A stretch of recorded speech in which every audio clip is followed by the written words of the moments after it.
أعوذ بالله من الشيطان الرجيم. بسم الله الرحمن الرحيم. الحمد لله رب العالمين. الصلاة والسلام على سيدنا محمد الرسول الأمين وعلى آله وأصحابه أجمعين. اللهم رب اشرح لنا صدورنا ويسر لنا أمورنا واحلل عقدة من ألسنتنا تفقه أقوالنا. Allahumma inna na'udzubika min ilmin la yanfa' wa min qalbin la yakhsha' wa min nafsin la tashba' wa min da'watin la yustajabu laha. Qala Allah Ta'ala fil Qur'anil 'azim, a'udzu billahi minasy syaithanir rajim. Ya ayyuhalladzina amanu taqullaha haqqa tuqatih wa la tamutunna illa wa antum muslimun. Shadaqallahul 'azim. وقال النبي صلى الله عليه وسلم من خرج في طلب العلم وهو في سبيل الله حتى يرجع أو كما قال النبي صلى الله عليه وسلم. Yang saya muliakan Tuan Imam Masjid Al-Bukhari hafizahullah, dan yang saya muliakan ahli jawatan kuasa, para asatidz wal ustadzat, a'azzakumullahu jami'an, serta yang saya hormati tuan-tuan dan puan-puan muslimin dan muslimat rahimakumullahu ta'ala jami'an. Alhamdulillah, puji syukur kita panjatkan kehadirat Allah subhanahu wa ta'ala, yang mana pada malam hari ini kita masih lagi diberi peluang serta taufik oleh Allah untuk bersama-sama berkumpul di rumahnya yang mulia ini, khususnya melaksanakan salat fardu maghrib secara berjamaah. Dan marilah kita memohon, berdoa kepada Allah Subhanahu wa taala agar setiap ibadah yang kita kerjakan, khususnya salat fardu maghrib yang baru ditunaikan, ianya mendapat taufik serta diterima oleh Allah Subhanahu wa taala.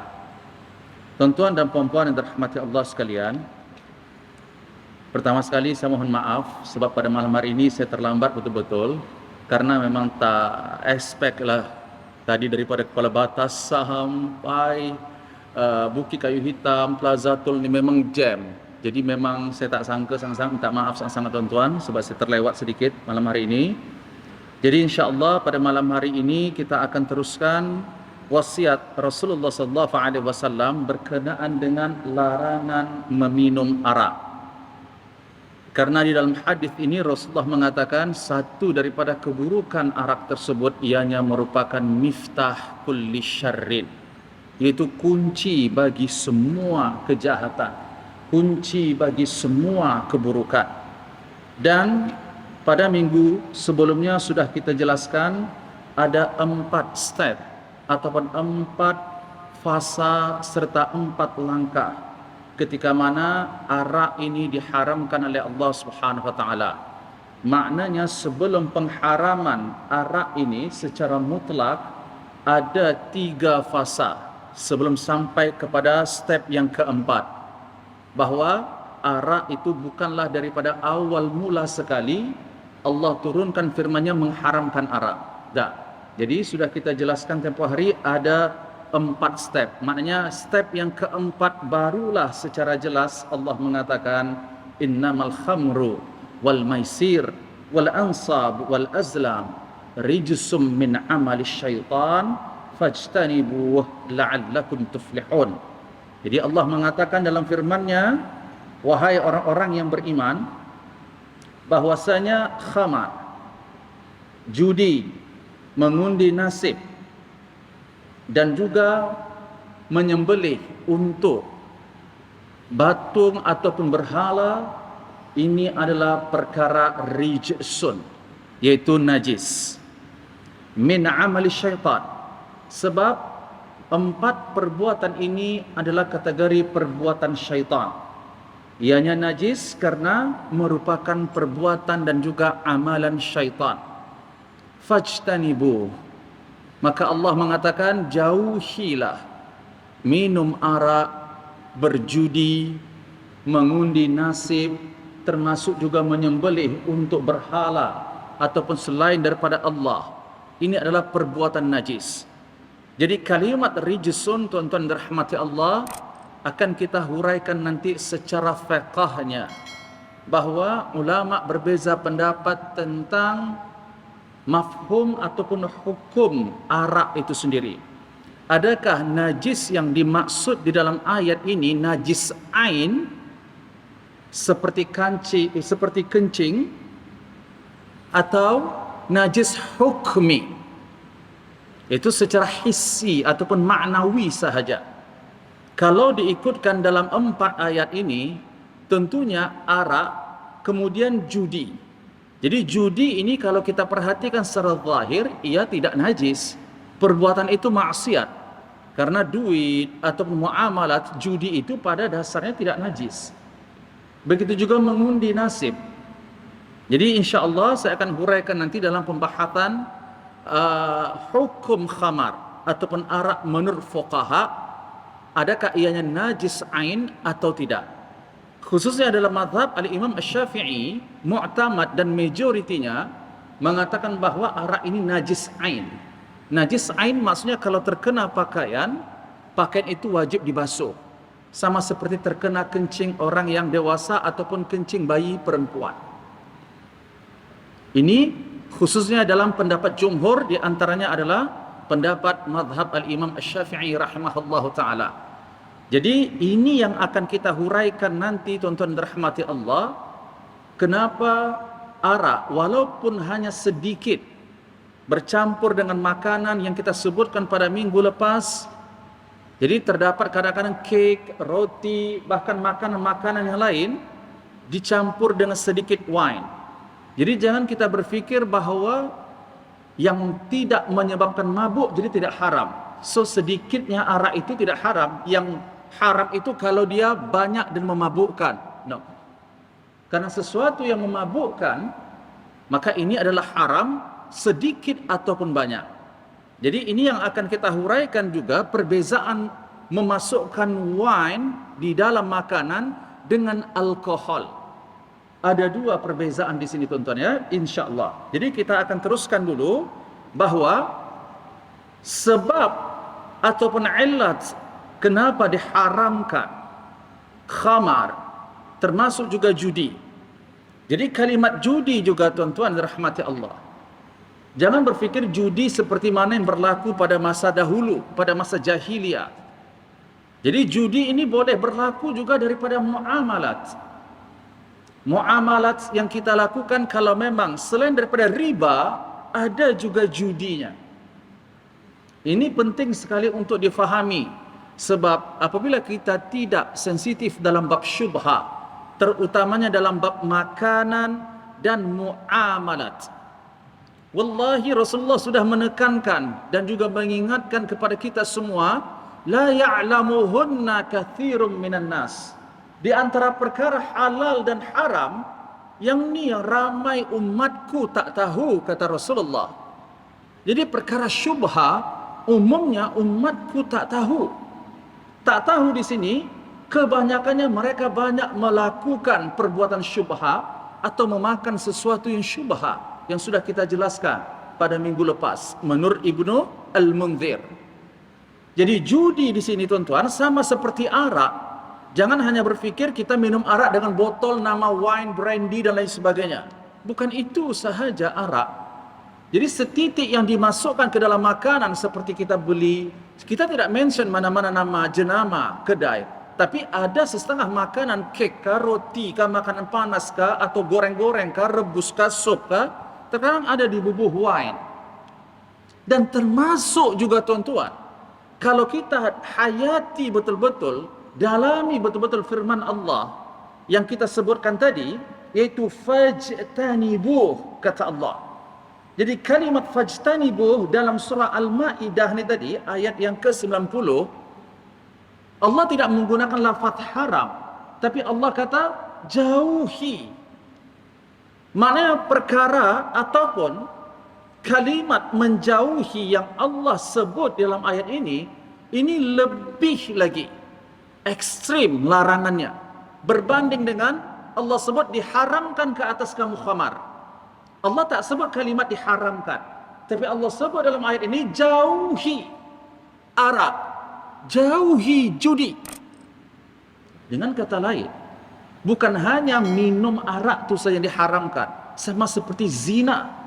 Allah kata la taqrabuz zina. Allah tak sebut jangan berzina, tapi Allah sebut jangan dekati apa sahaja perkara yang boleh menyebabkan kamu berzina. Salah satunya pandangan. Mendekati perkara-perkara yang sudah sampai kepada hukum zina, ini hukumnya zina. Begitu juga arak. Ini yang akan kita sebut dalam hadis sebentar lagi. Mendekati perbuatan seperti minum arak ini juga haram. Contoh tuan-tuan, saya mohon maaf. Kita tidak bicara masalah ras. Kita tidak bisa bicara masalah suku ataupun agama lain. Yang sifatnya bukan perkauman di sini. Tapi saya ingin tegaskan kalau dah namanya hukum Allah, tak ada toleransi. Kecuali dalam keadaan darurat. Dalam keadaan kritikal. Apa yang saya nak maksud di sini tuan-tuan? Kadang-kadang tuan-tuan tak perasan satu meja dengan rakan dan kawan makan, tapi di meja tu ada dihidangkan arak. Anda memang katakan saya tak minum arak tersebut. Mereka saja, tapi Anda duduk tak di meja tu? Ya, hukumnya apa? Ni tuan-tuan yang dirahmati Allah. Maknanya kita tidak menjauhi arak tu. Walaupun tak minum, tapi kita dikategorikan orang yang melakukan, mendekati perbuatan minum arak tersebut. Zina. Memang Anda tidak lakukan zina, tapi Anda melakukan perkara-perkara yang boleh menyebabkan zina dengan auratnya, dengan pandangannya dan lain sebagainya. Maka itu hukumnya zina. Sebab itu Allah sebut fajtanibu. Penting sekali tuan-tuan, tak boleh tidak mempelajari Al-Quran, terutamanya tafsir Al-Quran dan juga hadis. Ini dua perkara yang selalu kita sebut tidak boleh diabaikan sama sekali. Kenapa makan 3 kali sehari atau 2 kali sehari kita tak dapat abaikan? Tapi kenapa kita relax? Kita boleh-boleh saja. Kita rasa tak ada masalah pun. Tak ada rasa bersalah pun. Kalau kita sampai hari ini tidak faham tafsir Al-Quran dan juga syarah hadis Rasulullah sallallahu alaihi wasallam. Ini untuk diri saya. Ada tak rasa? Sekurang-kurangnya kalau dah ada rasa tu, kita kembali memohon ampun kepada Allah. Bersalah, ya Allah, banyak umur yang selama hari Engkau berikan, ya Allah, saya tak gunakan untuk memahami kitab-Mu, ya Allah, memahami sunnah-sunnah Rasul-Mu, ya Allah. Tapi jangankan nak belajar, rasa bersalah pun tak ada dalam bab ni. Allahu Akbar. Jadi tuan-tuan, memang isu meminum arak, saya ulang sekali lagi, bukan hanya isunya kita minum dengan botol arak tu sahaja. Banyak sekali furu' fiqhiyah, cabang-cabang fiqh yang kita akan keluarkan nanti. Ini termasuk aja hukum menggunakan obat luaran ataupun yang diminum yang mengandungi alkohol. Jadi adakah alkohol itu arak atau arak itu mengandungi alkohol? Ini dua perkara yang berbeza. Baik, saya akan habiskan dulu yang pertama, bahwa arak ini adalah sesuatu yang diharamkan oleh Allah dalam Al-Quran.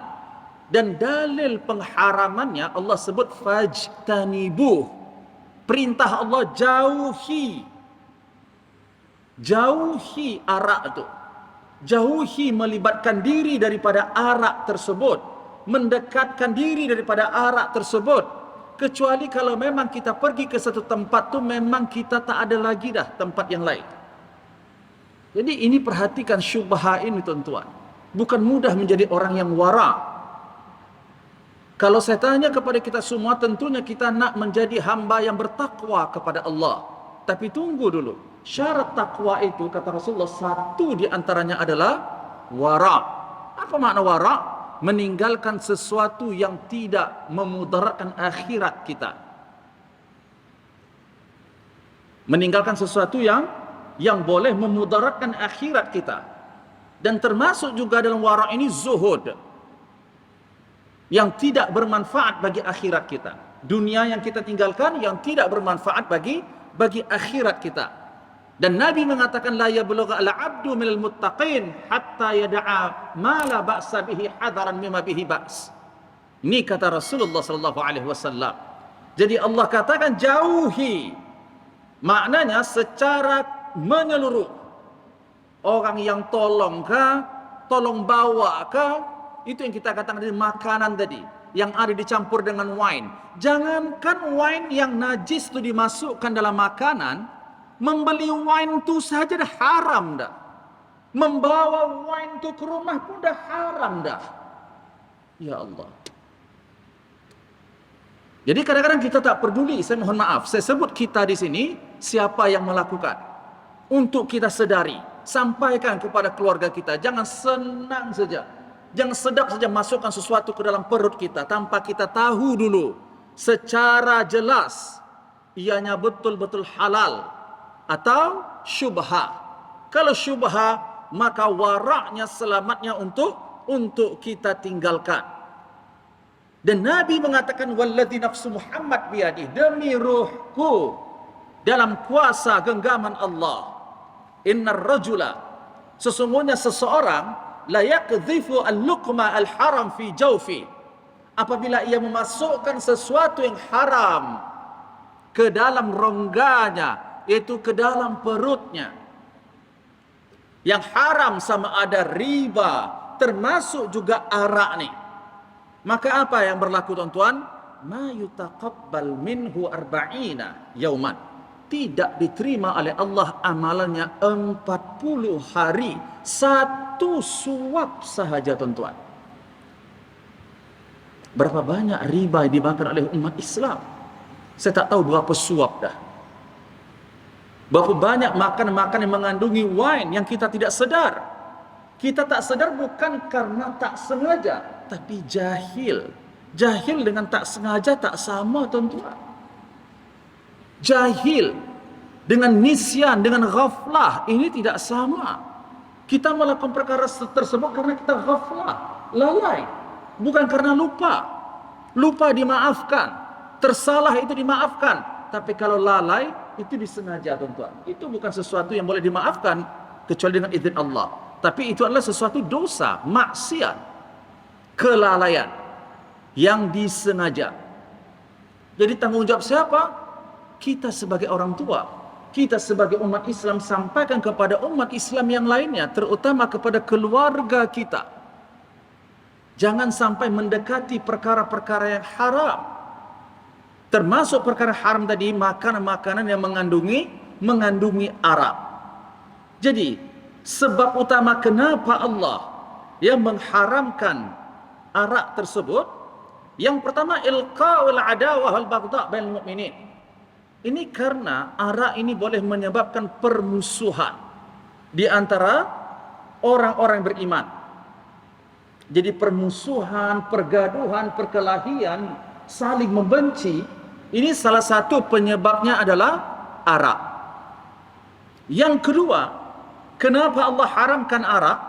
As-saddu an dzikrillah.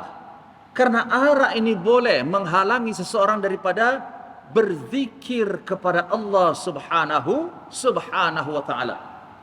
Berzikir kepada Allah, ini sesuatu yang dituntut. Kalau saya tanya kepada kita semua, nak tak kita menjadi hamba yang dikasihi, yang dekat kepada Allah? Tentu jawabannya iya. Tapi tentu tidak dengan mulut sahaja, perlu dengan action dan perbuatan. Apa perkara yang perlu kita lakukan supaya kita dekat kepada Allah? Allah janjikan dalam firman-Nya, fadhkuruni adzkurkum. Kalau nak aku mengingat kamu, kata Allah, kalau nak aku sayang dan dekat kepada kamu, ingatlah, berzikirlah engkau kepadaku, kata Allah Subhanahu wa taala. Jadi di sini saya nak share kepada kita, terdapat arba'at al-wu'ud al-ilahiyah, 4 janji Allah yang Allah sebut dalam Al-Quran, dan 4 janji Allah di sini, 4 balasan yang Allah beri kepada hambanya kalau dia buat 4 ni. Jangan tinggalkan seumur hidup kita. Selagi kita hidup, jangan tinggalkan 4 ni. Kita tolak dulu hukumnya wajib atau sunnah. Tapi 4 ni, sepanjang kita hidup, jangan abaikan, buat. Yang pertama, berzikir kepada Allah. Allah kata, fadhkuruni adzkurkum. Janji Allah, aku akan ingat kamu, aku akan dekat dan kasih kepadamu kalau kamu ingat kepadaku, kalau kamu berzikir kepadaku. Zikir sama ada melalui hati, lidah, hati dan lidah. Dan yang paling afdal itu zikir yang melibatkan hati dan lidah sekali. Ini zikir yang paling afdal. Bahwa satu penyesalan yang dirasakan oleh penghuni syurga, dan menurut ulama sebelum masuk ke syurga. Karena kalau dah masuk syurga, penghuni syurga itu tak ada apa dah. Penyesalan dan terkilan, sebab itu satu penyiksaan. Tentu syurga bukan tempat untuk disiksa. Tapi sebelum mereka masuk ke syurga dan dia sudah dihukumkan penghuni syurga, ada satu benda yang sangat disesali, kata Rasulullah. Laisa yatahassar ahlul jannah illa fi sa'atin la yadhkurullaha fiha marra alaihim, atau kama qala. Ada satu perkara yang sangat-sangat disesali oleh penghuni syurga pada hari kiamat. Yang mereka sesali, kata Rasulullah, adalah ketika ada masa yang luang, ketika diberi ada kesempatan oleh Allah, mereka tidak gunakan untuk berzikir kepada Allah. Mereka nampak betapa hebatnya, betapa tingginya, betapa dahsyatnya balasan dan kebaikan yang Allah beri kepada orang yang berzikir kepadanya.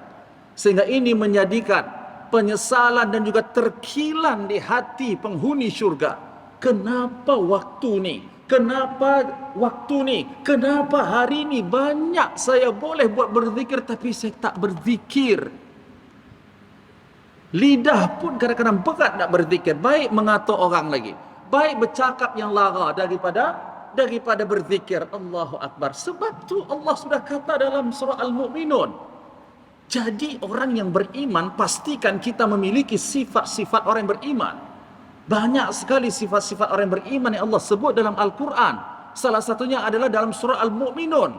Terdapat 10 sifat-sifat orang yang beriman yang Allah sebut di situ. Satu daripada 10 sifat yang Allah sebut dalam surah Al-Mu'minun. Walladzina hum 'anil lagwi mu'ridun. Ni orang yang beriman. Mereka, orang yang beriman ini, selain salatnya khusyuk, mereka akan jauhi, berpaling daripada perkara-perkara yang lara, yang sia-sia. Bersembangnya, menghabiskan waktu, menghabiskan masa, kesehatan dengan perkara yang lara. Ini tidak menunjukkan dan membuktikan ianya adalah orang yang betul-betul beriman kepada Allah. Karena kalau dia betul-betul beriman kepada Allah, dia pasti akan berkira dengan masa dia untuk perkara yang lara. Sebab masa, kesempatan yang dimiliki ini lebih banyak dia gunakan untuk mendekatkan diri kepada Allah. Salah satunya adalah zikir kepada Allah. Dan zikir, kata Rasulullah, mathalul hayyi wal mayyit kamathali mathal ladzi yadhkurullah wal ladzi la yadhkurullah kamathal hayyi wal mayyit. Cukuplah dengan zikir ni saja yang membezakan manusia ini hidup ataupun mati. Maknanya manusia yang tidak berzikir kepada Allah, dalam kehidupannya manusia itu secara hakikatnya jenazah, walaupun ruhnya tidak berpisah daripada jasadnya, kata Rasulullah sallallahu alaihi wasallam. Dan jangan heran kalau selama hari ini susah kita nak melakukan kebaikan, mudah kita untuk melakukan keburukan, malas melakukan kebaikan. Ini boleh jadi salah satunya peluang syaitan untuk merusak dan mengganggu, menyesatkan kita mudah. Sebab salah satu kemudahan syaitan dan iblis menyesatkan, merusak anak Adam ini adalah mereka yang tidak berzikir kepada Allah. Mereka yang tidak berzikir kepada Allah. Contohnya setiap hari tuan-tuan masuk ke rumah sahaja. Pada waktu malam ini balik saya lagi ke rumah. Baca tidak zikir kepada Allah. Sekurang-kurangnya bismillah nak masuk melangkah ke rumah tu. Kadang-kadang lupa Ustaz. Pada saat kita lupa tu, tepuk tangan kenduri syaitan. Oh, malam ni ada tempat tidur lega. Berkumpul syaitan dalam rumah tu. Makan, tak baca pula zikir kepada Allah. Seronok lagi syaitan, lagi gemuk badan dia, lagi sehat. Yang ni sahaja kadang-kadang kita terlepas pandang. Dan dalam rumah pun pada saat kita nak ke bilik airnya, ini kan semua adab-adab yang telah diajarkan oleh Rasulullah. Tapi kita amalkan tak? Tahu. Dari kecil saya tahu benda ni, mungkin tuan-tuan kata. Tapi buat tak? Karena ilmu itu nilainya adalah tuan-tuan, sejauh mana kita amalkan. Itulah ilmu yang bermanfaat. Jadi tak guna kalau anda mengaji, kita mengaji pun di mana-mana majlis ilmu, kita catat, kita hafal, tapi satu pun kita tidak amalkan. Kenapa saya rasa malas sangat nak bangkit malam? Kenapa saya rasa malas sangat nak bersedekah? Karena syaitan menguasai diri kita. Sebab apa? Sebab kita tidak berzikir kepada Allah, atau kurang berzikir kepada Allah, atau berzikir tapi tak kena. Allah tak terima zikir tu, tak ikhlas contohnya. Jadi tuan-tuan yang dirahmati Allah, jadi Allah mengharamkan arak ini, penyebab keduanya adalah menghalangi seseorang daripada berzikir kepada Allah. Jadi 4 janji Allah yang saya sebutkan tadi, yang pertama berzikir kepada Allah, jangan pernah sekali-kali tinggalkan. Yang kedua, bersyukur kepada Allah. La in syakartum la azidannakum, ni janji Allah. Aku berjanji, kata Allah, ni maksudnya, kalau kamu bersyukur, ku tambah nikmat tu. Nikmat apa tuan-tuan? Jangan duit sahaja. Nikmat iman, nikmat waktu, nikmat sehat. Sebab tu dengan izin Allah, tuan tak makan banyak suplemen dan ubat, tapi Allah bagi kesehatan untuk banyak beribadah. Sebab tuan-tuan dan puan-puan orang yang bersyukur kepada Allah. Karena obat pada hakikatnya adalah makhluk Allah, tuan-tuan. Jangan sekali-kali mensekutukan Allah dengan apapun. Mensekutukan Allah di sini secara kesimpulan saja biar mudah kita faham. Jangan sekali-kali kita menganggap ada selain daripada Allah yang boleh mendatangkan manfaat dan juga mendatangkan mudarat. Tak ada selain daripada Allah. La haula wa la quwwata illa billah. Itu yang tuan-tuan, rahasia dan hikmahnya. Setiap kali azan kita dengar, hayya 'ala salah, hayya 'ala falah, dua kali. Kalau lafaz azan yang lain anda jawab dengan lafaz yang sama, Allahu akbar, Allahu akbar, Allahu akbar, Allahu akbar. Asyhadu an la ilaha illallah, anda jawab asyhadu an la ilaha illallah. Tapi pada waktu hayya 'alas salah, anda jawab apa? Bukan hayya 'alas salah, tuan-tuan, tapi la haula wala quwwata illa billah. Pada saat Bilal muadzin menyebut hayya 'alal falah, anda tak ulang hayya 'alal falah, yang anda sebut la haula wala quwwata illa billah. Ini akidah dan tauhid, tuan-tuan. Allah nak ingatkan kepada kita untuk menenangkan diri kita pun melalui solat. Untuk menunaikan solat sekalipun, ini perlu pertolongan dan tawakal kepada Allah Subhanahu wa taala. Jangan kata saya sudah boleh dah solat. Benar, ramai orang yang solat, tuan-tuan, tapi sampai di mana solat itu diterima oleh Allah? Allah saja yang maha mengetahuinya. Sebab solat ini bergantung kepada khusyuknya, tuan-tuan. Jadi apa yang kita khusyuk itu yang akan diterima oleh Allah Subhanahu wa taala. Jadi tuan-tuan, yang ketiga tadi, janji Allah, ud'uni astajib lakum. Jangan tinggalkan sekali-kali berdoa. Allah janji, aku berjanji, pasti ku makbulkan doamu kalau kamu berdoa kepadaku, kata Allah. Doa. Sebab tu doa salah satu adabnya adalah mengangkat tangan ke atas. Ini supaya apa, tuan-tuan? Untuk pemahaman kita, kalau solat kiblatnya ke Ka'bah. Kalau doa kiblatnya ke atas langit. Itu kenapa tangan ditampung ke atas. Ini kiblatnya, adabnya, tuan-tuan. Walaupun kita katakan bukan syarat sah seperti solat, tapi biar paham kenapa perlu mengangkat tangan ni, inilah kiblat yang kita hadapkan. supaya doa kita dimakbulkan oleh Allah Subhanahu wa taala. Kalau malaikat kiblatnya di mana? Bait Al-Ma'mur tu, yang Nabi Mi'raj tu. Kemudian yang keempat, janji Allah, yang mana ini saya pesan untuk diri saya dan kita semua, jangan tinggalkan sekali-kali. Wa ma kana Allahu mu'adzibahum wa hum yastaghfirun.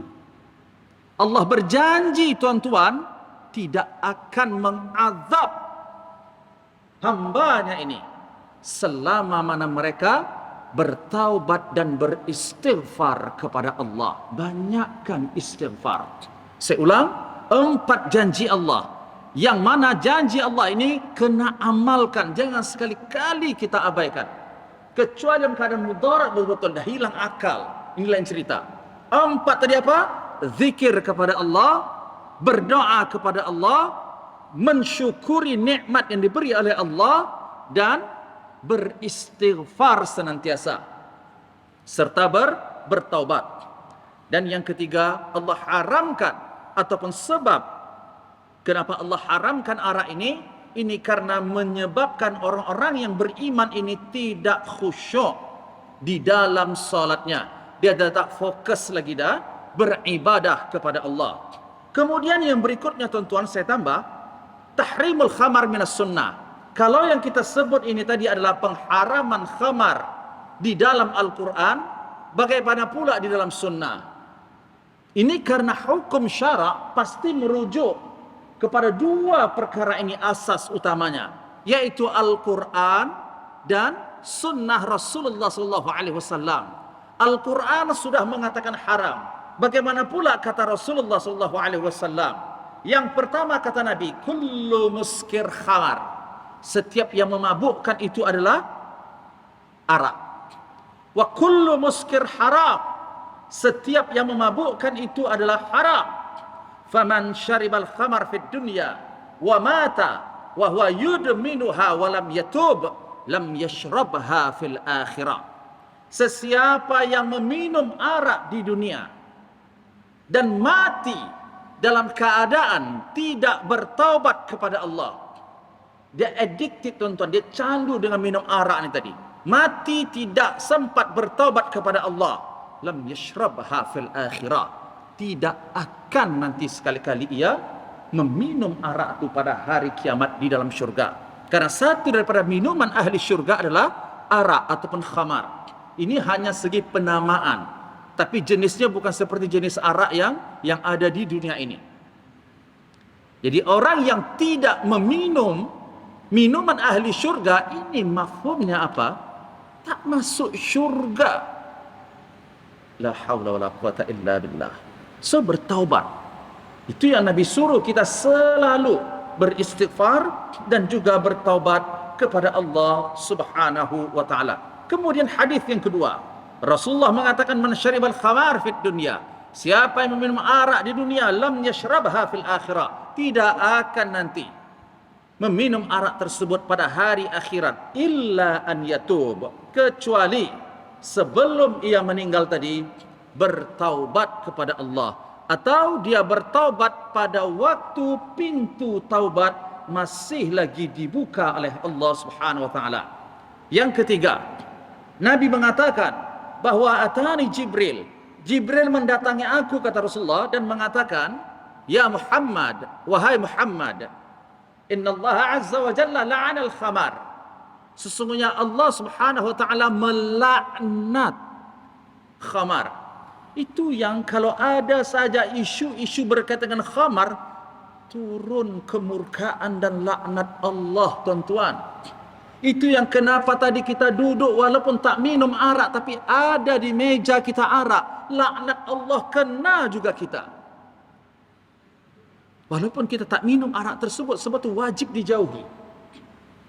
Tak kira kita segan atau tidak, dia bos ataupun bukan, selagi melibatkan akidah, tuan-tuan, melibatkan hukum hakam Allah, maka ini perlu ketegasan. Dan tentunya ketegasan itu diawali dengan ilmu.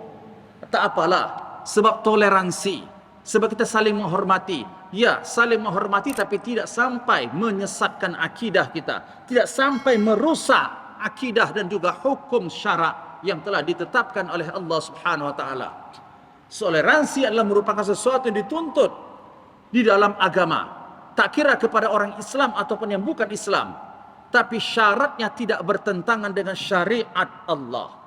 Kalau bertentangan dengan syariat Allah, la ta'atan li makhluk fi ma'siyati al-khaliq. Haram hukumnya mentaati mana-mana makhluk kalau ketaatan itu membawa kemaksiatan kepada Allah. Allah kata di dalam hadis Al-Qudsi, kata Jibril alaihi salam, wahai Muhammad, innallaha la'ana al-khamar. Allah melaknat khamar. Wa 'asiraha, dan yang membuat arak tu. Wa mu'tasiruha, yang meminta buatkan arak tu. Wa syaribaha, yang meminum arak tu kena laknat. Wa hamilaha, yang membawa arak tu. Jadi bagaimana Ustaz kalau sekiranya orang yang bawa tadi, kita katakan grapefruit ataupun Fanta, maka pada saat itu dia perlu juga tahu dan minta pertolongan kepada Allah. Maknanya boleh tak kalau tidak sampai memudaratkan dirinya? Karena itu kan ada juga kita katakan seperti denda ya tuan-tuan ya. Kalau macam Grab tadi dah terima satu pesanan, tiba-tiba dia cancel, yang driver itulah maksud saya. Jadi yang ini perlu juga diperhatikan. Maknanya kalau seboleh-bolehnya tidak. Ini termasuk juga membawa makanan-makanan yang mengandung haram. Ini perlu diperhatikan tuan-tuan. Jangan cuma fikirnya kerjanya sahaja, tapi isi ataupun sifat-sifat dalam pekerjaan itu, ini juga perlu diperhatikan. Supaya apa? Supaya yang kita makan dalam perut kita ini tidak syubhah tuan-tuan. Maknanya kalau sudah kita berusaha semaksimal mungkin, tapi tak boleh nak hindari juga, maka ini hukumnya ad-darurat. Ad-darurah tubihu al-mahdhurat. Maka ada di dalam kaidah al-usuliyah, perkara mudar itu boleh dilakukan. Maksudnya sesuatu yang dilarang boleh dilakukan kalau pada saat kita lakukan itu kita dalam keadaan mudarat. Jadi kata Rasulullah, yang membawa arak ni pun dilaknat oleh Allah, bukan yang minum saja. Wal mahmulah ilaih, dan yang dihantar arak ke tempat dia, berapa banyak kedai-kedai yang dihantar araknya itu dilaknat oleh Allah. Ini bukan saya yang cakap tuan-tuan, ini hadis Rasulullah. Wa bai'aha, yang menjual arak dilaknat oleh Allah. Wa mubta'aha, yang membeli arak juga dilaknat oleh Allah. Wa saqiyaha, yang menuangkan air arak. Saya tak minum arak, tapi karena saya bekerja di bar, di klub, jadi tugas saya cuma menuangkan air arak kepada orang-orang yang minum arak. Sama kena laknatnya di sisi Allah. Wa musqiyaha, dan yang meminta untuk dituangkan arak tu ke gelas dia juga dilaknat oleh Allah Subhanahu wa taala. Jadi ini juga sama seperti hukum riba, bukan hanya memakan riba, tapi yang menyaksikan, bersaksi, membenarkan perbuatan riba itu juga sama mendapat hukuman ataupun laknat daripada Allah Subhanahu wa taala. Kemudian hadis yang berikutnya, Rasulullah mengatakan, "Thalatha la tuqarribuhum al-malaikah." Ada 3 golongan yang tidak akan sekali-kali didekati oleh malaikat. Mana malaikat akan jauh daripada hamba ni. 3 golongan itu, yang pertama adalah as-sakarat, orang yang mabuk. Yang kedua, al-mutadammikh biz-za'faran, menggunakan parfum ataupun perhiasan yang sama seperti perempuan. Ini tak didekati oleh malaikat. Dan yang ketiga, al-junub, orang yang berjunub, maksudnya dalam keadaan hadas besar. Kemudian yang keempat, yang berikutnya, dalil yang mengatakan bahawa khamar inilah sesuatu yang diharamkan, dan pengharaman ini amatlah menakutkan sekali, yang diberi ancaman oleh Allah dan juga Rasulullah. Apa kata Rasulullah? Ini riwayat Ibnu Umar radhiyallahu anhuma. Thalatha, ada 3 golongan, qad harramallahu alaihim al-jannah. Allah haramkan ke atas mereka syurga. Haram ke atasnya syurga. Yang pertama, mudmin al-khamar, peminum arak. Yang kedua, al-aq, derhaka kepada ibu dan ayah. Haram baginya syurga, tuan-tuan. Yang ketiga, ad-dayyuth, alladhi yuqirru fi ahlihi al-khabath. Manusia yang dayyuth. Dayyuth makna di sini yang reda, tidak sama sekali rasa sakit hati, marah ketika keluarganya melakukan perkara-perkara yang keji, melakukan perkara-perkara yang diharamkan dan dilarang oleh Allah Subhanahu wa taala. Dayyuth. Ini yang saya katakan pada minggu lepas, sebagai suami, sebagai orang tua, sebagai ibu, sebagai ayah, ada tanggung jawab untuk menyampaikan amar ma'ruf dan nahi mungkar. Jangan sampai pada saat kita berada dalam satu keluarga, ketika nampak jelas kemungkaran tersebut, sama sekali kita tidak menghalangi perbuatan itu dan tidak juga membenci perbuatan tersebut. Ini adalah kategori dayyuth. Jangan heran Allah haramkan nanti, kalau ia meninggal dunia tidak bertobat kepada Allah, haram baginya syurga. InsyaAllah pada minggu hadapan kita akan bincang juga nanti apakah yang disebut oleh para ulama salafus saleh, khususnya para sahabat ridwanullahi anhum jami'an, tentang keburukan dan juga kejinya meminum arak ini. Dan insyaAllah minggu hadapan juga kita akan sebutkan nanti hukum fiqh yang berkenaan dengan arak serta alkohol. Jadi apakah hukum menggunakan ubat-ubatan yang diminum ataupun secara luaran membersihkan dan lain sebagainya, termasuk parfum dalam syarak, karena ada alkoholnya. Karena alkohol ini satu daripada benda bahan untuk arak. Kemudian apa pula hukumnya memasukkan wine ataupun arak ke dalam makanan, termasuk juga minuman, walaupun hanya setitik. InsyaAllah kita akan huraikan pada minggu hadapan dengan izin Allah. Wallahu a'lam bissawab. Kita baca kafarat al-majlis. Bismillahirrahmanirrahim. Subhanakallahumma wa bihamdik, asyhadu an la ilaha illa anta, astaghfiruka wa atubu ilaik. A'udzu billahi minasyaitonir rajim. Bismillahirrahmanirrahim. Alhamdulillah rabbil alamin. Assalatu wassalamu ala asyrafil anbiya'i wal mursalin wa ala alihi wa ashabihi ajma'in. Allahumma ighfir lana dhunubana wa liwalidina warhamhum kama rabbawna shighara. Allahumma rabbana zidna uluman wa tanfa'una fid din wad dunya wal akhirah. Rabbana atina fid dunya hasanah wa fil akhirati hasanah wa qina adzaban nar. Wa sallallahu ala sayyidina Muhammad wa ala alihi wa ashabihi ajma'in. Walhamdulillahi rabbil alamin. Assalamualaikum warahmatullahi wabarakatuh.